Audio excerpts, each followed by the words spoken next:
Welcome back for another episode of It's All Been Trek Before. This episode, we're going to get real highbrow. It's Shakespearean this time. It's the conscience of the king. So, you don't have to read up too much. I think you're a very smart audience. And after you're done listening to this and reading up on your Shakespeare, you might want to listen to a couple other things. And here with us to help us out with this is Sam Stark talking about a couple of her shows. Sam, take it away. Yeah, well, hello. Well, first, the one show that we have going on is the Quarterly Book Club, where we read one book every quarter, basically bringing a lot of fun into reading, because I'm a heavy reader and I love it. Once a quarter, we'll be reading a book together. This one is going to be by William Landay, Landay, and it will be called Defending Jacob. So, prominent lawyer, son gets in a little trouble. Did he do it? Did he not? We don't know. So hop on and read along with me. And then we'll watch the recap at the end of that quarter 2. And the other thing we have is I like to do a little writing. I do Stark Story Snacks, which is my mini stories. They'll come out in seasons. So season 1 has just completed, and that's 9 short stories, about a page and a half or shorter, so you can get through them pretty quickly and get your reading in throughout the day. And you can check all that out on IABDpresents.com. So you've got some reading to do, but in the meantime, you got some listening to do. It's the Conscience of the King episode of It's All Been Trek Before. So welcome out to another episode of It's All Been Trek Before. Hello. Hello. Hi. Let's go around the table and introduce ourselves. Let's do it. It's like the first day of school. I'm Amanda. This is Steven. I am Keith. And Jimmy-Jerome here. Yeah! In the house. I have something that is not related specifically to this episode, but that I just realized while watching this episode. Okay. Was that you have the first name as Captain Kirk. Yes. Oh, yeah. That was coincidence. It's a family name. I was not named after Captain Kirk. But I've been friends with you. You want me to blow your mind even more? I have the same birthday as Leonard Nimoy and the character of Captain Kirk. Oh. Because Leonard Nimoy, because he's a jerk. Well, not a jerk. He's great. But he and Shatner had a prank war going on, and so Nimoy made sure to publicly make it known that Captain Kirk's birthday was March 26th, which is Nimoy's birthday, whereas Shatner's is like the 20th or the 21st. It's a week before Nimoy's. Yeah. But yes, I was born on the same day as Leonard Nimoy, and also shared the name with Captain Kirk. But so I was destined to be a Star Trek fan. Before we get into the episode, we should talk about what we did differently this time. Oh, yeah. We drank a little. Well, I do that every time. That's not different for me. I drink through every episode. We watched without the new updated effects. We did. Yeah. Mm-hmm. The Blu-ray gives us the option, and we were like, hey, Amanda wasn't sure she remembered all that well, the old ones, and Keith hadn't seen the old effects. Yeah. So we decided to pop it in. How'd you feel about it? I was fine with it. I don't know if it's a nostalgia thing, but I almost like the Enterprise flyovers or flybys, whatever, better in the old. But I said it feels more authentic. Yeah. That's what I wrote down. Yeah, I liked the old special effects versus the newer. Well, I mean, I'd like to know that my opinion of it wasn't being too unfairly colored by the enhanced effects. Mm-hmm. I mean, up to this point, I've been kind of blown away by how well everything seemed to be holding up. Mm-hmm. And that was, I think, part of it. Mm-hmm. Certainly when I saw the flyovers, as he was saying, yeah. Now you see the difference. That makes more sense. But I think that was the major changes, the space stuff, and I was just glad not to have the stupid rainbow swirly lights in the nacelles. I really hate those. I really, really hate those. Most of the space stuff, I think, looks much better. Yeah, most of the other effects, But the stupid nacelles, I really hate them. I cannot say that enough.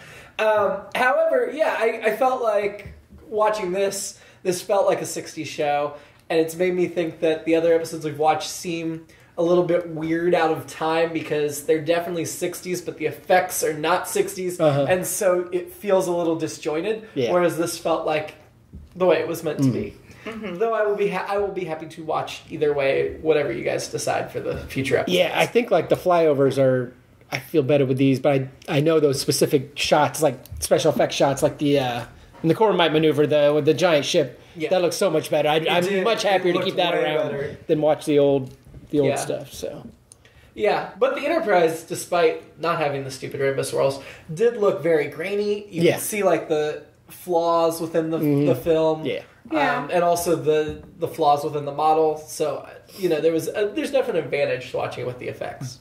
Yeah. Okay, so Conscience of the King. What do we think? Myself, I liked it even more than I remember. I know I always liked it, but it's one that tries to do a lot, and actually a lot of it works. And there's a lot of layers. A lot of them I didn't remember. So I still liked it a lot. Me too. For and sure. I thought when I watched it, I thought in the past that there was a lot more of the theater stuff, but there was a lot less, which didn't really affect my enjoyment of the episode. But I think there's so much going on there, which I think is why we took a lot of notes early on. And then I think I just started watching and enjoying rather than taking so many notes. But I really liked it a lot. And I think everybody agreed they saw the twist coming. Oh, yeah. But that did not detract, I don't think, from what was going on. In fact, I even wrote, prediction, Lenore's killing everyone. I was like, yep. This episode, to me, what struck me the most is a lot of these Star Trek episodes feel like science fiction. This episode felt like a Western or an old style show that it just happens to be a special. Just happened. A lot of the plot things as they were happening would have made sense in a Western that didn't make sense here. Like, Kirk and this other captain can just decide together that he's going to divert and he's going to pick up the theater troupe. Yeah. The captain's life's in danger, even though there's a million security officers, so we could just cordon him off and lock the actor in the room. We need to... Only these 9 people know who Kodos is. There's no records we can go to or anything. And then Captain Kirk's going to decide if he wants to just kill him with no trial.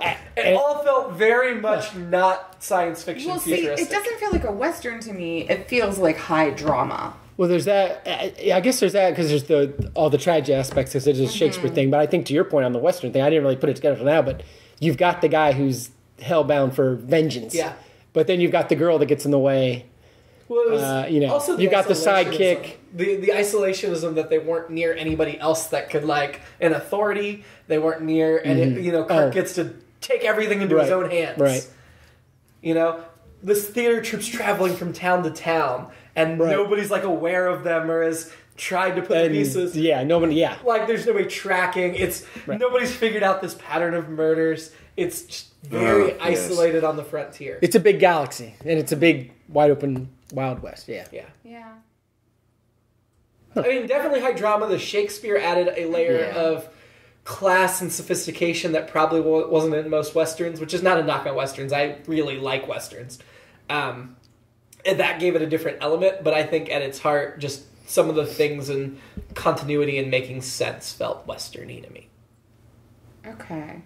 There wasn't many sci-fi elements to this. It was. I noted that too. No, I'll admit it didn't feel super sci-fi, except for there was a big theme between man versus machine.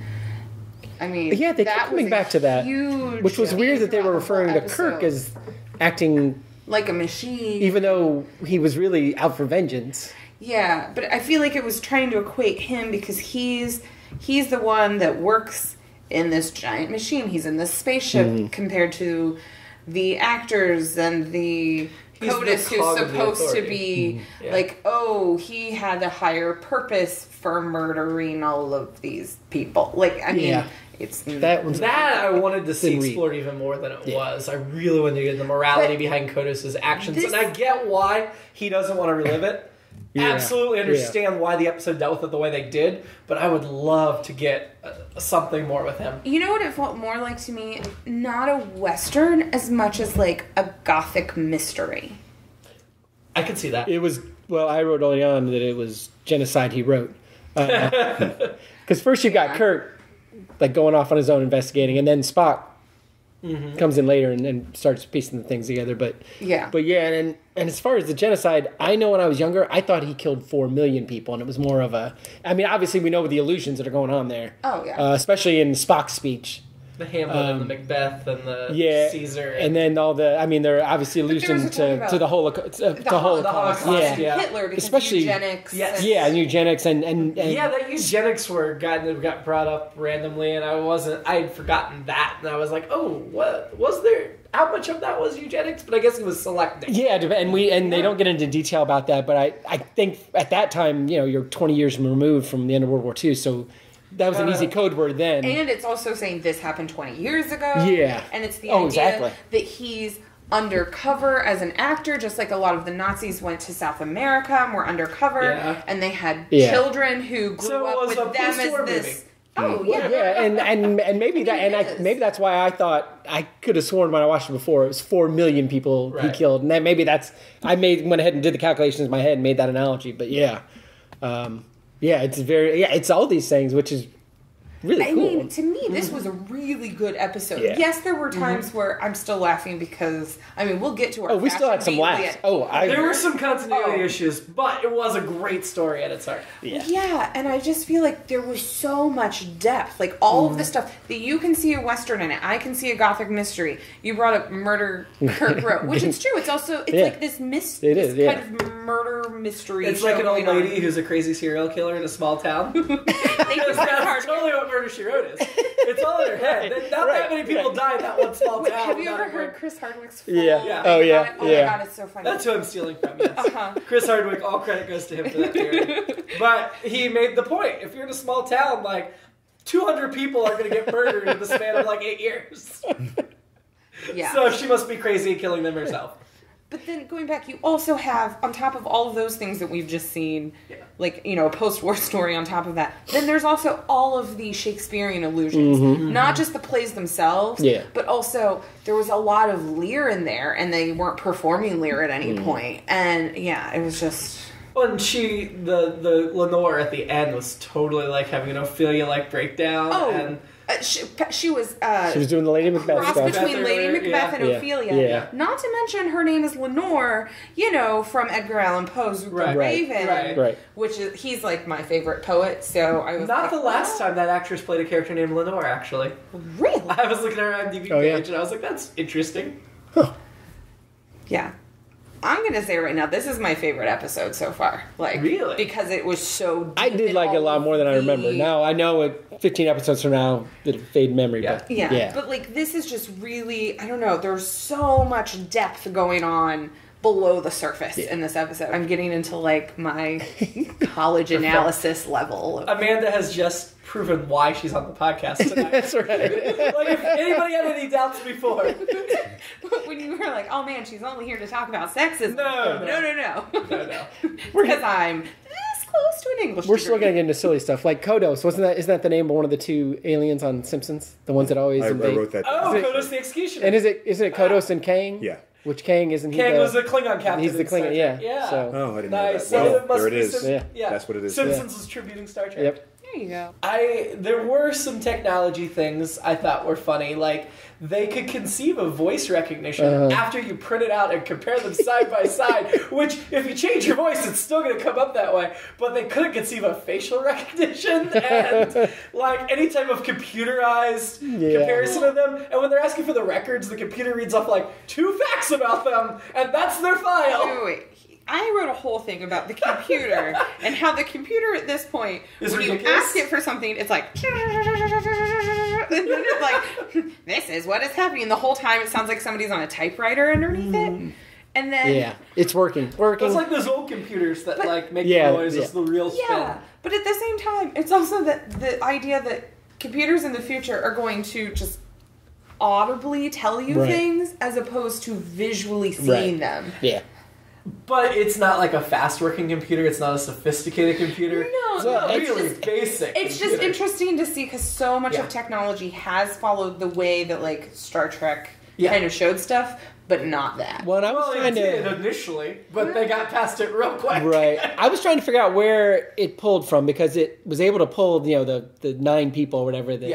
Or however many were left.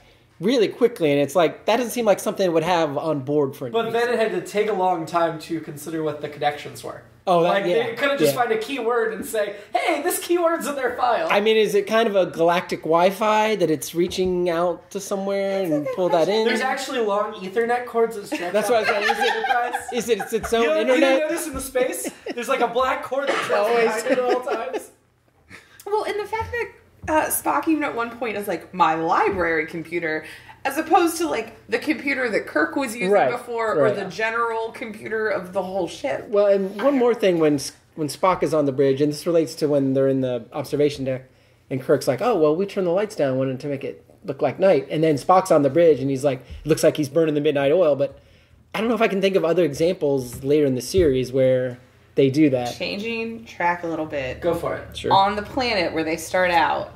Yes. The living room. The Western Outpost? Well, the living room of the... Laytons. Like the friends. Yeah. Oh my god. Tom Layton. To me, it looked like a completely 60s living room. Yes. Like the curtains looked like the curtains that my grandmother had in her living room before they everything was going back redid everything in the early 2000s. In the 2300s, it all came back in fashion. But it looked like the Bewitched set redress. Didn't like a little bit with the It did a little bit. because it was the More windows for sure, but it even had like the patio door and You remember Keith using the word enhance when I don't know if it was when Enhance. I don't know if it was when Kirk was talking or which one. All I could think of was Blade Runner, and then I thought of Super Troopers. Just the way he was like, all right, do this. Oh, it was Kirk when he's like, bring up the photo, bring up the other one, compare, whatever he said. I'm like, I was just Blade Running the whole time, and then it's Super nice Troopers. that everybody in Star Trek poses in front of a white background and they load their images in the computer on a regular basis. Because, Coders, we got his old picture, and then we got the new picture of the actor. A recent photo, not an old photo. Yeah, it's their driver's license picture. Right. So that's what it's everyone. Because somebody on the lam as an actor definitely stopped and got his driver's license. How do you want your name on this license? Kodos the Executioner. I mean Anton Caridian. Anton Caridian. That sounds fake. Just put it on there. Wait, 140, I promise. All right. Time for the eye test. Yeah. The eye test would have worked for the Phantom of the Opera guy. Yeah, poor Tom God. Layton. He was a tragic figure, and he gets killed. And they just put him on the couch and put a blanket over him. Again, like what a Western, they don't go to doctor. What the hell? Yeah. That's true. And And then- then Kirk is like, "Oh, here, let me comfort your widow." Seconds after you're dead. Well, And the then- widow's just like, yeah, he's fine. He's Well, a yeah. case. She's like, at least he can rest now. I'm like, no, literally, he's resting on your couch with not even a blanket all over him. Come on, know, it was- the guy had a rough enough it life. looked like a little lap blanket or Ah. something that they just pulled over his head. It's just But- terrible. Keith and I both thought in the opening scene that he looked like an alternate version of William Shatner. Well, Well, Shatner's 'cause like he 15 had- years older. He Really? had the Shatner toupee from the early Yes. 80s. Yeah, Yeah, it late looked like 70s. Shatner in the films. yeah. Well, there were times when I thought it was actually McCoy talking at first. They were both attending a play, and then it cut yeah. back, and it looked like it was Kirk, and then it was They should have saved him Profile. to play Kirk's father in a later episode. I enjoyed McCoy a lot in this episode. Oh, yeah. He was He sassy. was like McCoy the drunkard, like, come Oh, on, yeah, Spock, yeah. drink with me. And I Or definitely if you felt won't, like don't this. judge me. I definitely felt like this was our hint that when Spock does drinking, and it does start Yeah. drinking, and he does, it was probably McCoy's influence that got him there. Oh, totally. Because they're like besties, and we're already seeing that. Well, and I also liked I mean, it wasn't as much as in some episodes, but the Bones Kirk Spock dynamic when they're all discussing what's going on Yeah. with CODIS, Coridian, and Riley, and all of that stuff. And though I did. When Bones points out, like, well, do you want to carry him with his, like, head on a pike through the thing? Yeah. Like, are you doing this for vengeance? I'm like, so far, Kirk has always given people a second chance, and Right. he's not been vengeful, so why would we suddenly find him vengeful here? And he wasn't. He wasn't vengeful when it all came down. No. Eventually, yeah, he got it together. But I think, Yeah. and that's part of my alternate episode. But yeah, it's because it's the chronology is weird because they say it's 20 years before, and I'm making Kirk 35 because that's how Yeah, Shatner that's was. about. I thought he was. But if that would make him 15. Yeah, I think he was. I think they established in the history of his backstory, he was a teenager when he was on the planet. And then Riley would have had to be a child, which was great, and that made that whole storyline fantastic. Yeah, that made it interesting, and also checked out when they were telling about like the background of CODIS and the eugenics part of it, when they said children watched parents, and Riley was one of those children. He was one of those children. So that I felt like that worked really well in the continuity of what didn't work was that Riley was a navigator and now he was in communications and they moved him to I wrote that down. I was like, what happened? They didn't figure. What happened was, I read this while I was Googling Riley real quick, because he only appears in 2 episodes of the series and we've seen them both now. Okay. But what had happened was this part was written for a different character. They're like, oh, we'll just bring Riley back. Everybody liked that actor. And so they didn't bother to rewrite the department he was in. They just changed the name on the script. Huh. So he's just moving all over. Well, he was a contracted player through Desilu. Like, he belonged to the studio, and so they just stick him in things.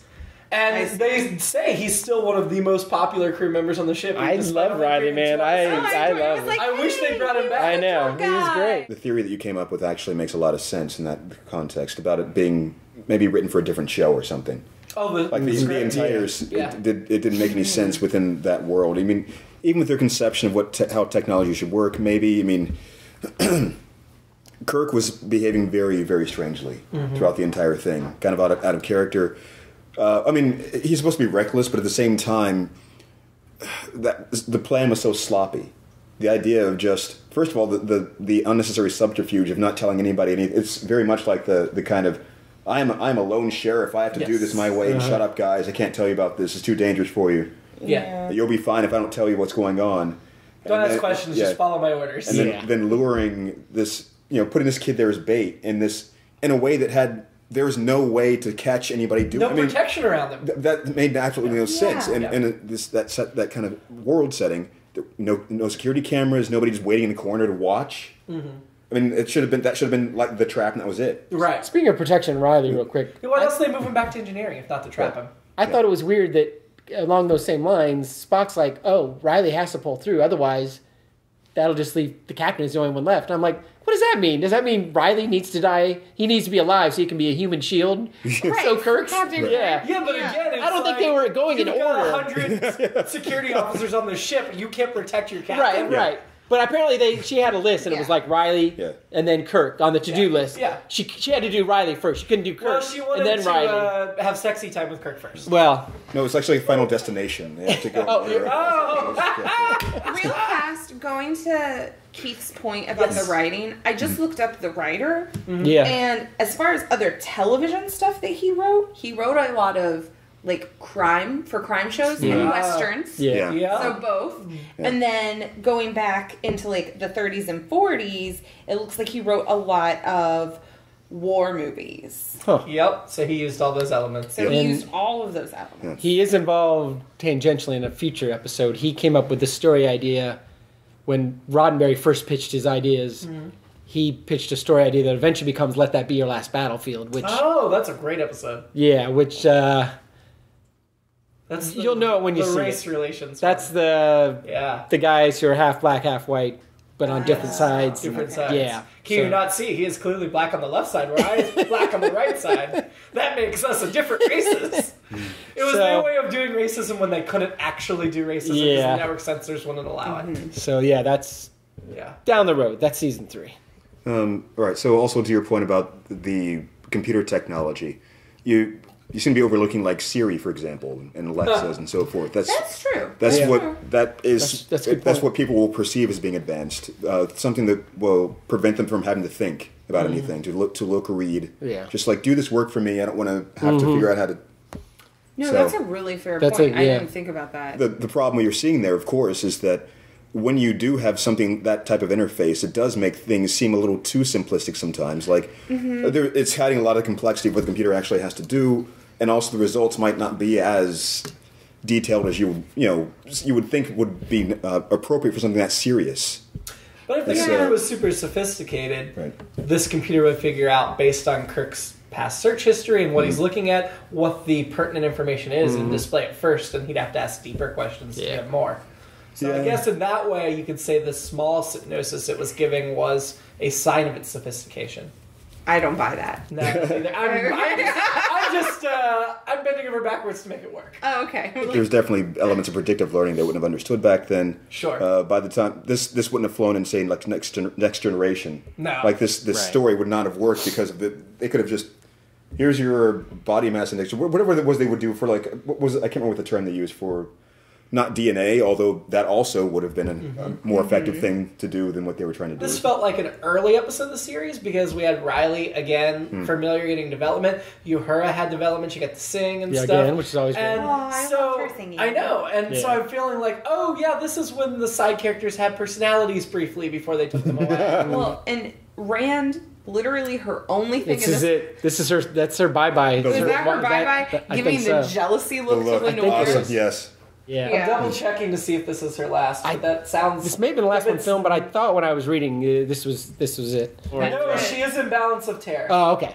So we have one more episode with her. Okay. Can I go back to her singing for a second and just comment on how operatic. Amazing her eyeliner was. Yeah. What? Yeah. That's not where I thought you were going with that. Yeah, I didn't either. No, like I liked Balance her Terror singing. is the next one. But like, okay. the Cool. eyeliner, it didn't just do like the cat eye, but then there was also this line on the inside of her eye that like did like a corner thing. Look, I thought it was really cool. I liked Kirk's line about a woman's always a woman. Again, the Western. Yes. thing. Yeah. All right, let's talk about some of the sexism real fast. There was no sexism in this episode, Amanda. Oh, really? No. None at all. Wait, what was just it kidding. that Bones said? Creature. Kidding. Did you creature. get a look at that little Juliet and then blah blah blah? She's a real creature. She's or a something. lovely, not lovely. It was Where's beautiful the creature. sexism that he's just appreciating? Did you I'm get kidding. a look at that little Juliet? I I'm was like, kidding. damn it. Yeah. They're even doing like Shakespearean sexism. Like, there it is. There was that.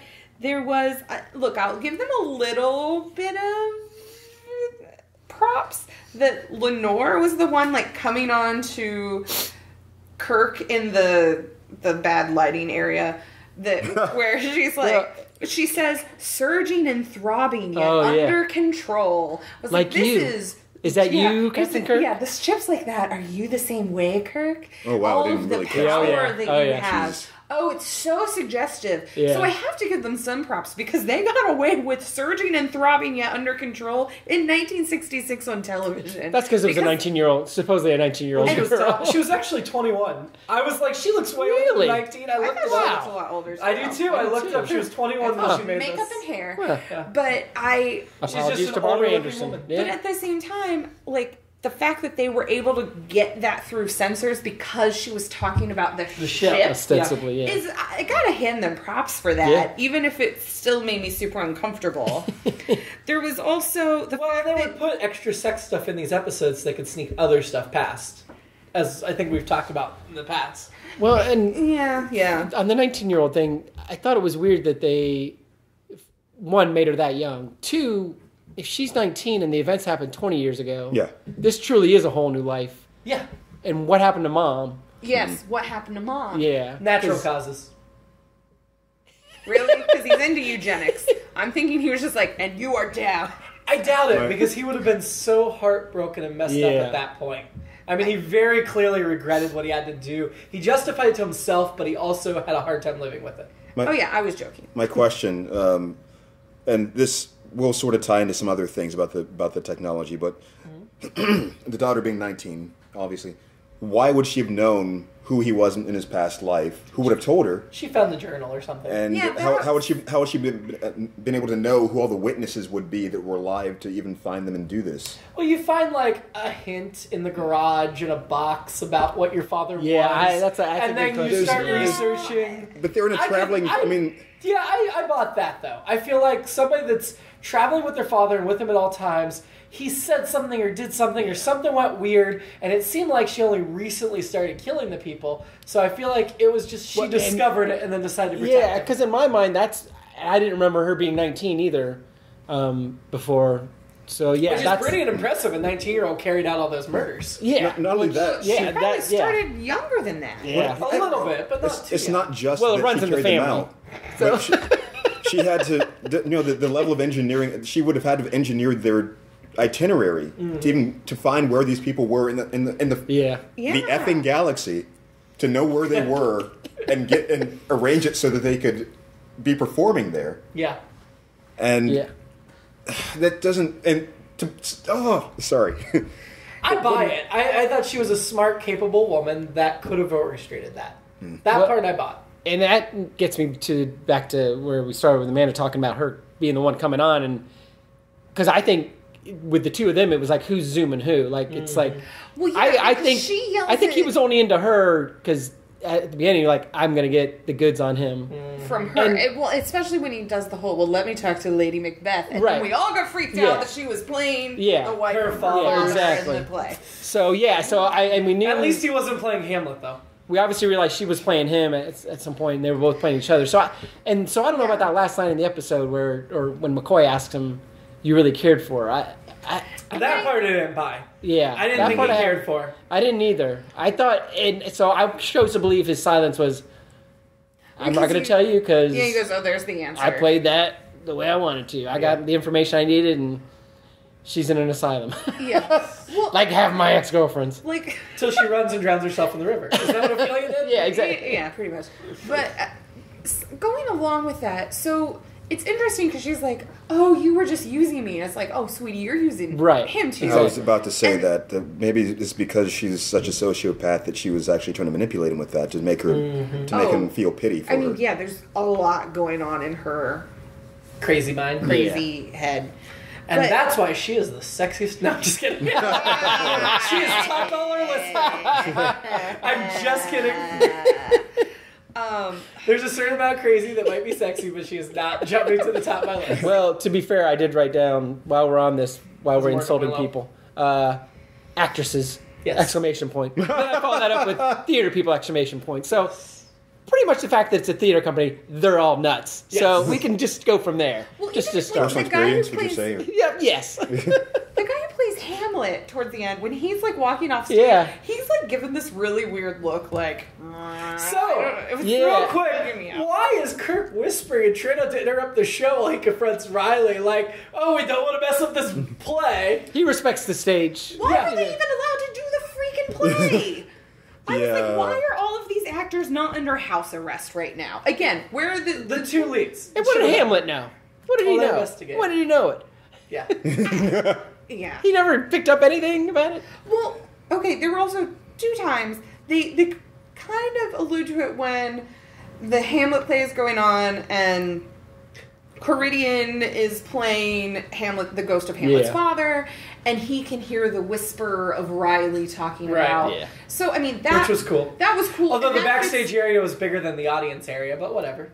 But then I feel like it wasn't designed to be a theater. And he's talking with his daughter, and they're essentially yelling at each other. And I'm like, how is nobody hearing them? No, they were here. It was intermission. It's true. They were all up getting snacks. To be fair, that happens a lot at Mad Lab where people come backstage and start yelling, and it's like, they can hear you out there. By the way, this production got a terrible review in the Enterprise Gazette. The Enterprise Underground? The Enterprise Gazette. They did not like this show at all. Well, and there were also some, like, kind of jabs at actors at times. Oh, yeah. Like, oh, an actor turning away his advisor. That I agree. That would never happen. Me and Shatner would definitely agree on that one. That would never happen. I thought that was fun. Also, the fact that I couldn't catch the full name, but the whole troupe was supposed to be around, like going through the galaxy because they were part of the Galactic Cultural something. Yeah, I thought that was she was so good at her job. She got these great intergalactic the National Foundation for the Arts. Intergalactic grants. Future. Yeah, I know, that's exactly what I was saying. I was like, well, at least they're still trying to. They're seeing the galaxy. And yet you saw their sets and costumes. They still don't get a lot of budget for the artists. And to go back to Hamlet, speaking of acting and all that, I think that guy, he just stays in character no matter what. He's one of those people that, even when he comes off, he's still Hamlet. Doesn't matter. That would make sense because he just looked haunted and miserable. Doesn't matter if those guys are about to kill each other. He's like, I'm in character. I'm Hamlet. So one of the things that didn't seem to grate on other people as much as it did on me was I get what they were probably trying to do. Obviously, with the Shakespearean theme, they actually had the father and daughter playing themselves and really going over the top for their death scenes and interactions, and it haunts me. Kind of a that part was a little overacted. I'm looking at everyone else. You guys seem so like, this is I'm into this. I'm like, wait, why is it not funny? When he reads the speech, he started overacting for sure. Like, he didn't feel like regret. It felt like a performance. Well, and I thought maybe that was another one of the layers of, well, I'm clearly an actor who's doing this performance. I'm not trying to cover up that he knew the lines. Yeah. And even it holds me. It was like, that's not believable. Maybe he is just a bad actor.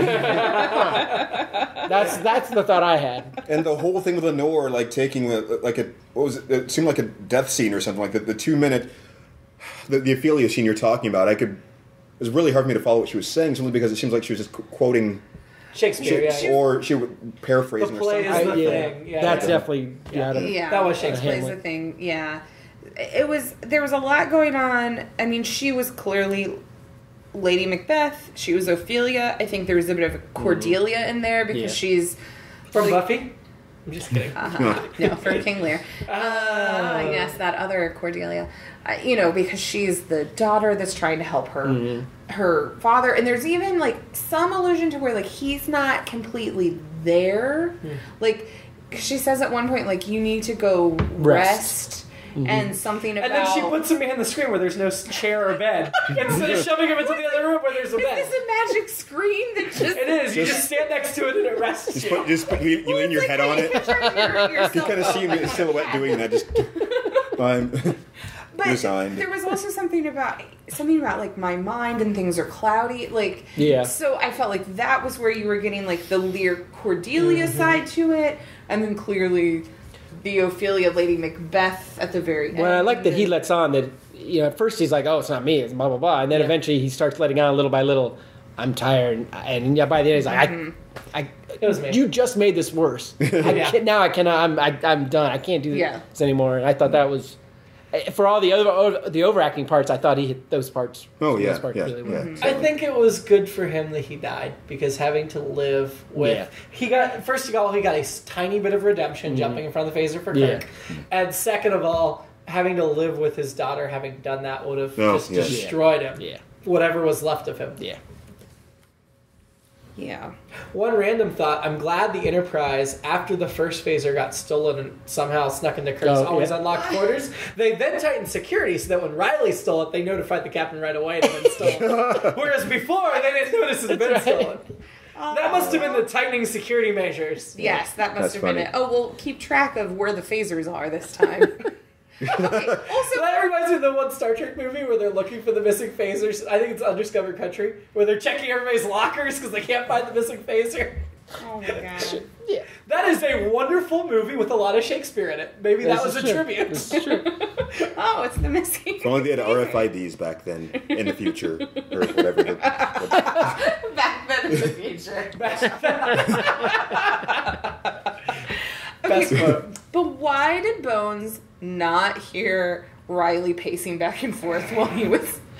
When Bones records this thing, he is in the moment. I guess. Like, there's Bones don't give up. Yeah. There's a couple other episodes where he's just like, I'm talking, I don't care what else is going on. Because I feel like every time he records one, there's something going on behind him that he misses. It's like... He's like a bullet. It's like he's in his own little bubble. He was just trying to get to the play on time. And record those in your quarter, will you? Just those are his quarters. Somewhere else. Sort of. I'm always in sick bay. Kirk about it. He's like, yeah, he may have heard this. You know what that means. Can we do fashion beat? Sparkly tights. Oh my god, the sparkly tights. So I had fashion in 3 parts. Underneath the wool Lenore was wearing. Yeah, Lenore was wearing. Off the shoulder. She was wearing the sparkly tights twice. Ooh. She wore it in her first outfit, like the blue-green dress thing that she was wearing, in which she had the weird... The widow's shawl thing over her because she was in mourning? That's their version of a windbreaker in the future. I don't know. But yeah, she had those sparkly tights. She murdered him but didn't bother to try to hide the body. True. And then she wore the same sparkly tights like the next day with her fur dress. Well, those were her best sparkly tights, Amanda. They looked like tights I was made to wear as a child in the 90s. Because they were like fashionable Christmas in the 60s. and New Year's. Again, she was only 19. One last fashion thing. Oh, yeah. Lenore's feathery, swirly caftan that she wears when she's trying to seduce Kirk. It's like there's feathers everywhere, and it's just there's a lot going on. Yeah. She had all that wardrobe to choose from. Probably. I think maybe her wardrobe was representing the chaos in her mind. That's quite possible. Yep, I'm gonna try to sound smart probably, that way. Sure. Yeah. I thought it was interesting that the method of evacuation was, okay, just turn around and go back the way you came. No matter, they had, like the Asian person you were mentioning, was approaching from a different direction than the other people, so they each just dispersed the other way. Yeah, it wasn't everyone go this way. Yeah, It was like, just get away from the blast zone any way you can. The other thing, just to get it out of there, I was curious about when you were taking notes. I saw you doing something at the same time I was. I wonder if it was about the same thing. Yeah. The music. Did you note that? What? I guess about not. The music? All right. So I don't know. That's one of my other things that I find funny. At the party, they were doing the main theme, is like a jazzy version of it. Oh, really? I didn't notice it? Yeah, and then later on, during one of the dramatic scenes, they were doing like a orchestra version of the main theme during the. I'm disappointed in myself. You schooled me again. Well. No, I missed that. I was too distracted by the 60s living room in the party scene. Yeah, so at the party there, they're going. Ah. I have a couple notes before my alternate episode idea. We see the first locked door on the Enterprise when somebody has to ring the bell, and Kirk had to let Spock in or somebody early on. They didn't just, but then later everyone just walks into the other rooms. But he actually had to let somebody in because it was like or whatever, like enter.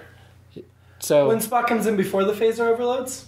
It might have been then. So how'd the person with the phaser get in? Yeah, it's only like Kirk's I know. there. Exactly. It was before he got in there. He could have been looking at sites or having the computer read him. I still didn't understand the problem finding the phase overload. If you could hear it, Spock's got great ears. Yeah, I thought it was like the colder warmer game that I've been terrible at because it was like colder, colder, colder. You're going the direction. And it's a good thing there's just a compartment where the flashing light goes to just stick a phaser. It's a small room. The acoustics were probably bad. Maybe you're right. Maybe that's.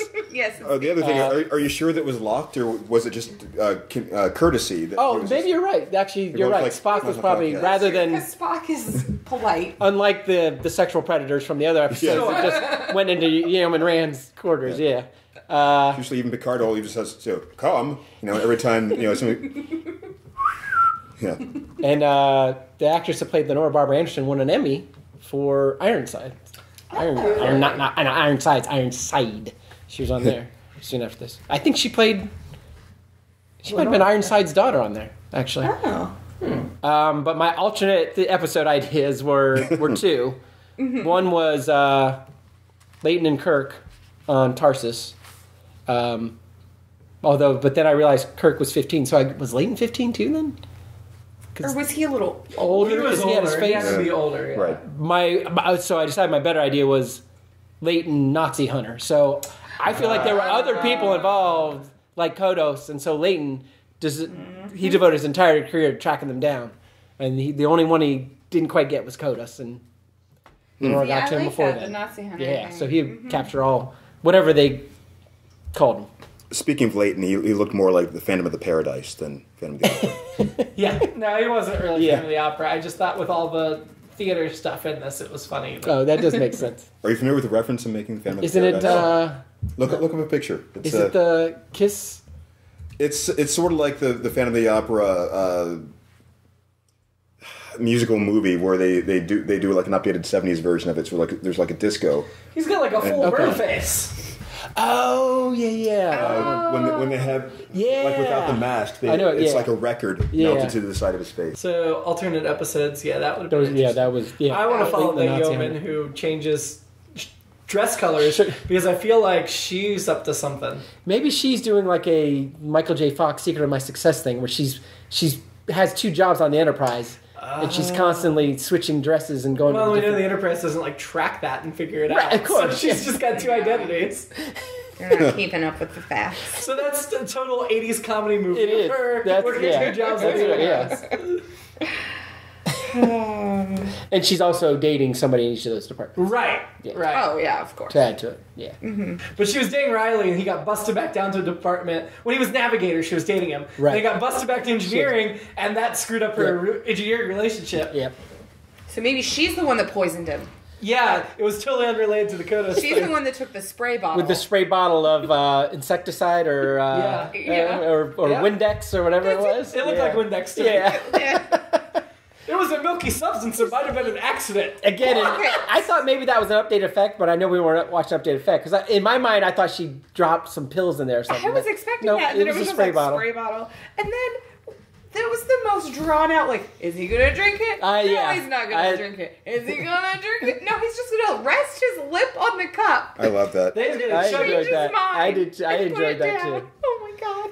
The camera really focused on that glass. It was the lip resting on the cup. I don't know anyone who's ever just been like, I'm going to sit here with my top lip on a cup. Ryan is very contemplative about a lot of things. He was distracted by song. This is true. So, women and men of the episode? I'm sticking with Susan Oliver. Really? Not Lenore, the crazy chick? You don't want to get with the homicidal maniac? No. But she's an actress. And not another actress. I got enough problems. I think I'm going to switch to Mystery Yeoman. All right. I'm interested, and the switching the dress colors intrigues me. She's got great hair. She caught my eye on the bridge. She's got fantastic hair. Yeah. She have any lines, but something about her. She didn't. I'm not gonna go with Space Hitler. Why? No. So what about Riley? What about the brooding Hamlet? Yeah. What about the guy with the mask that died? Leighton. Tom Leighton. No. What about all the extras in the theater audience? I'm good. You gonna stay with Pike? I'm gonna stay with Pike. Right. Fair enough. Lame. I know. I'm the only one that switched this time. There was so much to choose from. I mean, Riley was pretty darn sexy with that milk. Yeah. He should have had the milk mustache and he would have shot an ad.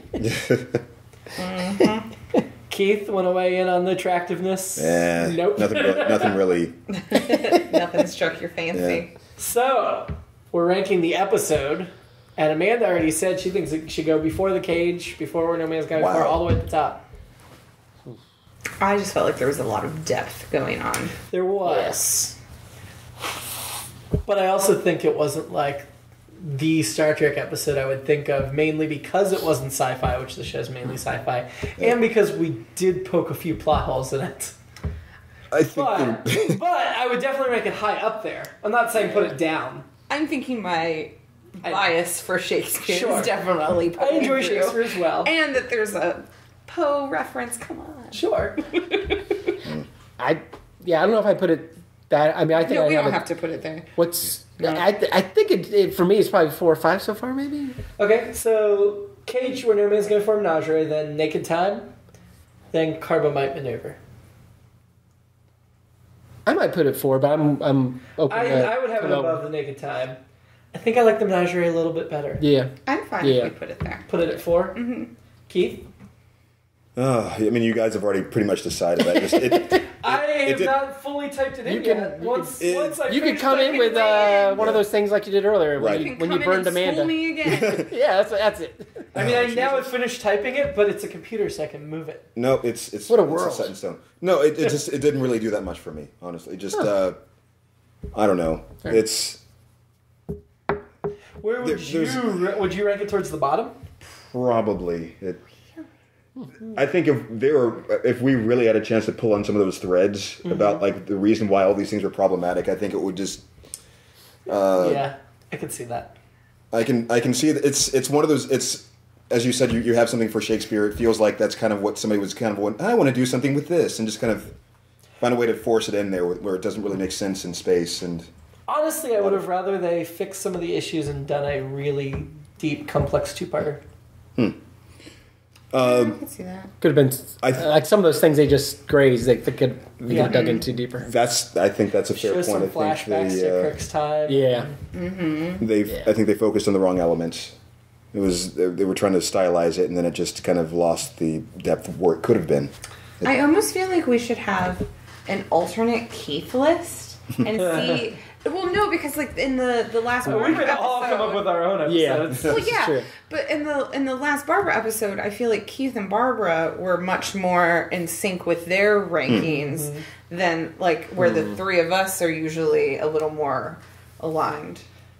We don't have to. So Keith, your homework, should you choose to accept it. All right, the thing is, I'm way too indecisive when it comes to actually. That's why I said, should you choose to accept? Yeah, quantifying something above it. I mean, that's this the other is thing not about my it. instinct to do. This is not something I would necessarily go to.